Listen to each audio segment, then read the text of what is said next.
1955 ஆண்டு அமெரிக்காவில் ஒரு நகரம் தன்னுடைய சொந்த மக்கள் மீது குண்டு போட்டது.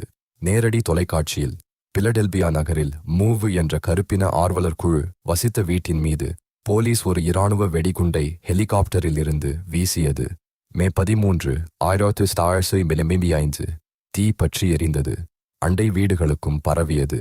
தீயணைப்பு வீரர்கள் அங்கே இருந்தனர். ஆனால் அவர்களுக்கு உத்தரவு வந்தது, தீயை அணைக்க வேண்டாம் என்று.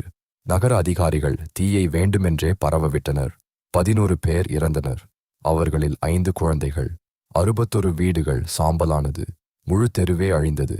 உத்தரவிட்ட மேயர் கருப்பினத்தவர், போலீஸ் கமிஷனரும் கருப்பினத்தவர். ஆனால் அழிந்தவர்கள் எல்லாரும் கருப்பின சமூகத்தைச் சேர்ந்தவர்கள்.